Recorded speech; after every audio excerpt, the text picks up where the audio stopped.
I took the insane challenge of playing every single mainline Mortal Kombat title, examining every single one of the rosters, and painstakingly picked out every single one of the best designs from each of the titles. So, which ones are those? Let's talk about them. Fight!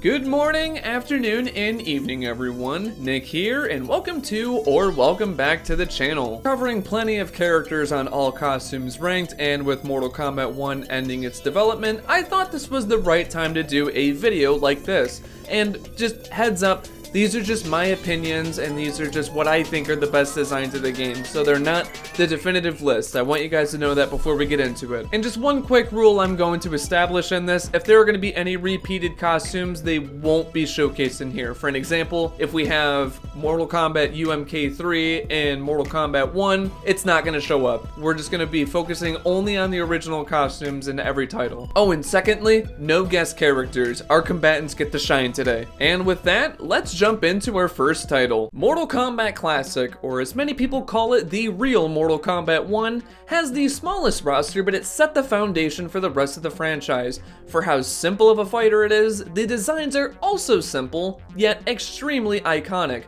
But for this title, the best design, or designs, go to the three ninjas: Scorpion, Sub-Zero, and Reptile. I know this is like Stryker leaving his house, as it's an obvious cop-out, but these designs really just stand out and scream Mortal Kombat. To this day, these costumes have reappeared in almost every NRS era game and are the basis for every ninja design moving forward. They are just so simple, and they have the most pop of color compared to everyone in the roster. So yeah, obvious answer is the three MK ninjas in Mortal Kombat Classic. Moving on to Mortal Kombat DOS, the sequel that's better in every single way. And you have a larger roster, the fighting mechanics are a lot better, and there's loads more carnage. With that, we got a lot of the characters returning in Mortal Kombat 2, and their designs are definitely refined. A lot of these designs I find very iconic, but the one that stands out for me the most goes to Raiden. For Mortal Kombat 2 Raiden, they just took the MK Classic design and made it better. Bright blue and white just popped so well with this one, and even his hat is a nice feature that stands out with his costume. I even like the symbols he has on his sleeves too, so it just gives that additional pop of color. On top of that, my favorite element about this costume is the surging electricity. It just makes this design so much flashier. No pun intended. When he strikes that iconic pose at the end, I just like how you get the smallest glimpse at his glowing eyes. Come on, this design was so good that it was the go-to look for Raiden in Fortnite, even if the game says it's from MK3, where it's clearly Mortal Kombat 2. Overall, talk about a shockingly great glow-up. Up next, we're looking at Mortal Kombat 3, Ultimate Mortal Kombat 3, and Trilogy. Just to make it easier, I'm just gonna lump all three of them into one, and they all share the same best design, and that easily goes to the Cyber Ninjas: Cyrax, Sector, and Cyber Smoke. Yet another set of iconic costumes. Something just so simplistic about wearing like some motorcycle biking gear while giving it that like ninja look to it. You'd think it would sound goofy in concept, but it somehow looks way cooler than you think it would be. It's crazy to think in the original or vanilla Mortal Kombat 3 there weren't any ninjas. These were the new ninjas, and they made a wonderful impression on players. I mean, come on, these costumes are so good they showed up in Mortal Kombat 9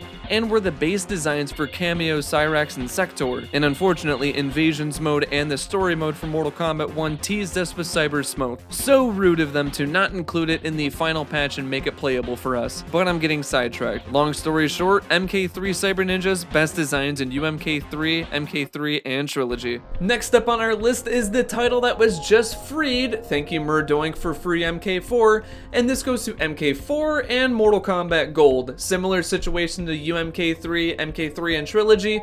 I'm just lumping these two into one, and the best design in this game actually goes to Sonya Blade. Yeah, I think the best design in Mortal Kombat Gold and Mortal Kombat 4 actually goes to Sonya Blade's base design. I mentioned this in all Sonya Blade costumes ranked, but this is almost just an updated version of her UMK3 design. The big differences include having her with black pants and a sports bra top. I also like how she has a Special Forces hat instead, although I do prefer prefer the headband from MK3, I do think the hat is a good look for this design. Yeah, no wonder this one ranked so high on all costumes ranked for Sonya Blade. This one's just so good and it just feels like classic Sonya but just slightly updated. Finally making our way into the PlayStation 2 territory with Deadly Alliance, a game that I really hope makes it into the Legacy Collection because I really want to take a look at my favorite design from this game as well.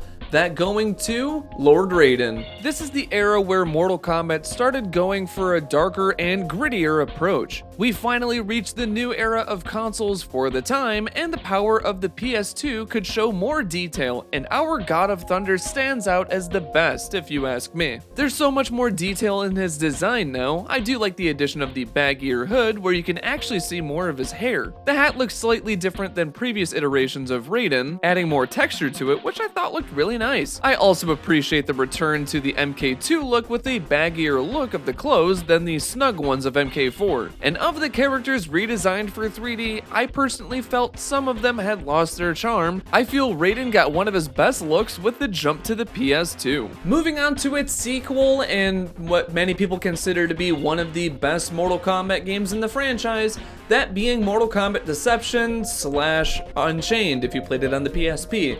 And this one was, man, it was really hard to pinpoint which was the best design. I'm just kidding, it's base design Sub-Zero. Yeah, I'm pretty biased on this one, but come on, many people love this one. Yeah, sure, I know many people say he looks too much like the leader of the Foot Clan about ready to dine in some turtle soup, but I think this is a wonderful way to evolve Sub-Zero's design. I think this screams Grandmaster better than any other Grandmaster costume he has. For one, you can finally see that his skin has that icy look to it where it's pale white, and I think giving him some more traditional armor, making him look more regal and honorable. If you watched all costumes ranked featuring Sub-Zero, you probably saw this one coming a mile away. Not only do I find this to be one of Sub-Zero's best designs, but I also think this is the definitive design of Shredder Zero. I really feel a lot of the charm was lost in the MK11 revision of this costume, but Shredder Zero is the best design in Deception if you ask me. Moving on to my favorite spin-off title of all time, that being Mortal Kombat Shaolin Monks. All of these character readaptations are either S or A tier designs, so picking one was extremely challenging. But at the end of the day, I had to go with the green ninja himself, Reptile. When it came to the retelling of Mortal Kombat 2, I really feel like a lot of the designs were kept simple to honor the MK2 legacy, with minor adjustments here and there to mirror the modern adaptations, such as Sub-Zero's icy arms. But if there's one that got a heavy redesign and honestly really needed it, it's Reptile. And damn it, does this look wonderful. Instead of just making him another palette swap ninja but green, they actually made his outfit black now, and he has green, scaly, disgusting looking skin. And I think that this is the best lizard looking design for Reptile. Also a huge shout out to his alternate costume where he actually does become that green palette swap, where they gave him the actual human color skin but with scales on it. It absolutely looks terrifying, and I'd love to see that come back in a future title. Not only was this a great way to redesign the character, but it's a fantastic way to reinvent Reptile. Moving into the final PlayStation 2 era title, Mortal Kombat Armageddon. Now, this is the largest roster in any Mortal Kombat game as of now, with 64 playable characters, and this was really hard to pinpoint, but to make it a little bit easier and to narrow it down and not choose a repeated design, I'm only going to be looking at characters who have unique designs to this game. So for an example, I'm not looking at characters if they had appeared in Deadly Alliance or Deception because their designs just made it back into this game as well. I'm going to be looking at unique designs exclusive to Armageddon. And at the end of the day, I decided to go with the Purple Prince, Rain. Talk about another MK ninja that got a wonderful readaptation. Yeah, we hadn't seen Rain playable in quite some time, so I feel this is a great way to reinvent the character, and another wonderful opportunity to make a joke out of that Prince album he's named after. They still decided to keep some of the ninja elements to the character, albeit having the mask and that vest he has from Mortal Kombat trilogy, but I love the addition of the crown and the cape this time. It really makes him feel like a 50-50 split of either being a ninja or Prince, really making him stand out among the other ninjas of the MK roster, and I'm really happy that this is the approach they went with for Rain moving forward, as he would have a very similar design in Mortal Kombat 9. Taking a look at our first HD title, this being Mortal Kombat vs. DC Universe. Say what you want about this game, but I can't deny that these designs are awesome. they managed to nail the feel of like a modern MK with all of these designs, and all of them look wonderful. And I would say the best design from this game actually goes to my boy, Sub-Zero. Yeah, this time around I'm only limiting it to the Mortal Kombat roster, which only gives us 11 characters to look at. And random fun fact of the day, this is actually the second smallest Mortal Kombat roster in the franchise, just beating out Mortal Kombat Classic. And yes, my favorite design still goes to Sub-Zero. Say what you want about this game, but I think this is a wonderful way to reinvent the character, still making it feel classic enough, but updating it enough to take some elements from the Midway era. He honestly feels just like a updated version of the MK2 design, but giving him the ice arms. Also, one of my favorite additions to this design is actually how they changed the scar on his face, something retained from Mortal Kombat 3, but instead of having it being red and bloody, it turned blue, almost resembling the fact he's mastered his cryomancy. That's just how I like to look at it. But yeah, this is one of my favorite Sub-Zero designs of all time, and it's a real shame it's only locked to this crossover. Like, if they were to put this in Mortal Kombat 1, I would have bought it immediately. Oh, and moving forward, because a lot of the designs in the HD era do look so good, I'm going to be including either a runner-up or sometimes a bronze medal if it's too close. So for this case, the runner-up for best design in MK vs DC goes to Scorpion. Time to move on to the reboot from 2011, Mortal Kombat 9. This game is absolutely amazing and one of my favorite fighting games and video games of all time.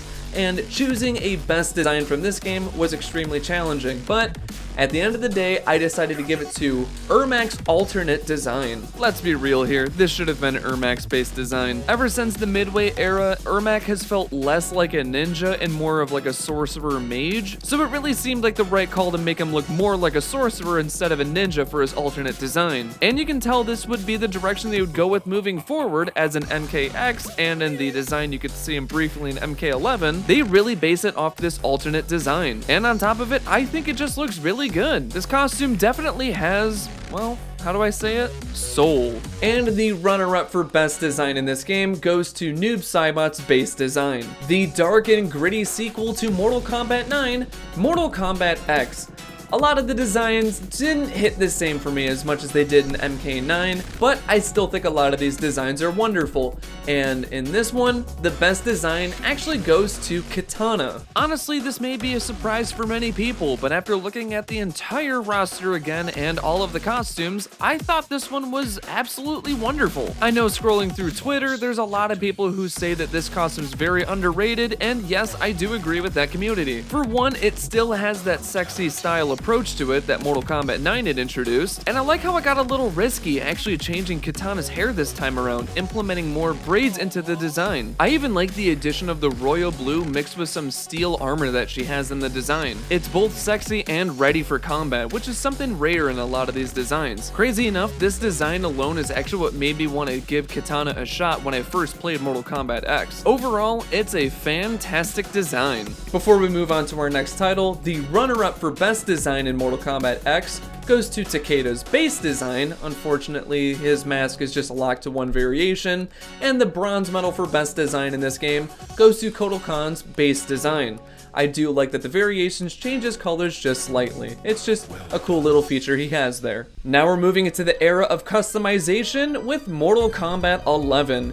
There are so many different skins and cosmetics for this game, so gear will not be affected at all in this, and I'm just going to be lumping the variants into one, similar to what I've done with all costumes ranked. And at the end of the day, looking at all of these costumes and variants, it was very challenging, but I'm going to give it to Liu Kang's Fire God variants. Honestly, Fire God Liu Kang is one of the coolest designed characters in all of Mortal Kombat. Not only do I find it really cool that they decided to do a fusion dance between Raiden and Liu Kang and actually execute a awesome design out of it, but it's also a great progression of how the character has evolved over time. You still see a lot of the retaining elements of Liu Kang from his tournament era, mixed with some elements of Raiden, like the fact that you have the white hair coming back from Deadly Alliance, and the glowing eyes from that era too. On top of it, I am a big sucker for the glowing tattoos. I think they look amazing. Whoever's idea that was, you definitely deserve a raise. I honestly do believe that Fire God Liu Kang is the best design that we've got for the character, but I will admit I prefer this one over the one that we got in Mortal Kombat 1. I really wish that was the one that we got in that game instead. Overall, still one of the best design characters in all of Mortal Kombat, if you ask me. Now for Mortal Kombat 11, I'm going to do something a little bit different and give multiple runner-ups because a lot of these designs are great, and I think these 4 runner-ups are like some of the best designs we've got for these characters. First one is Kitana's Edenian Blue variants. The second runner-up is Scorpion's Grandmaster Hisashi variants. The third runner-up goes to Sub-Zero's Lin Kuei Grandmaster variants, and the fourth one goes to Nightwolf's Lone Wolf variants. Don't worry, Dad, I'll get all costumes ranked for Nightwolf soon, I promise you that. Time to look at our last title, that being Mortal Kombat 1/Mortal Kombat 12. And this one has a bunch of DLC costumes where it was really hard to choose just one, but after scrolling through Mortal Kombat Warehouse, I made the surprise decision and gave the best design to Earthrealm Kitana. Okay, I will admit I did not mean to do this on purpose and have the final 3 placements be for the same character, but after reviewing all of the costumes again, I felt like this one really deserved it, as it took a very big swing and it actually nailed it. In Mortal Kombat, we rarely get these what-if costumes, but when we do, there's sometimes a hit or a miss. And in this case, I think this is a really cool way to do an urban take of Kitana, giving her like a crop top jacket with like a sports bra and leggings, and instead of having it be silver, she has a gold accent that goes with the costume. So I guess you could say she's a big fan of the University of Michigan. Go blue. I'm not even biased at all. I rarely play Kitana in this game, but this costume makes me want to check her out more. Not in that way, you pervs. I mean it in that way. So yeah, I find Earthrealm Kitana to be the best design in Mortal Kombat 1. And the 2 runner-ups for best design in this game go to New Era Liu Kang and go to New Era Reptile. And so there you have my best costume from every single Mortal Kombat title. Which one of these do you agree with most, and which one of these do you disagree with? So let's just have a fun discussion in the comment section down below, and feel free to share your favorite costume from every single Mortal Kombat title. Remember, this is just my opinion, it's not the definitive list, so let's not just be mean and argue with each other about these, okay? They're just our opinions.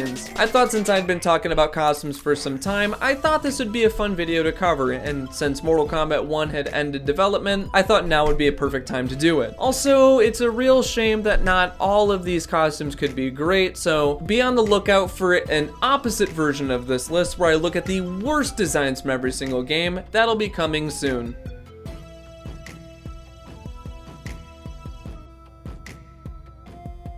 Also, I want to say thank you so much for your support on the content lately. Sorry, I've been super busy just juggling with a lot of stuff in my personal life, but I appreciate your support nonetheless. If you enjoyed the video, please don't forget to drop a like, subscribe, and share. Your support truly means a ton, and I can't thank you all enough. Thank you so much for tuning into this video. My name is Nick, and have a wonderful rest of your day. Fight!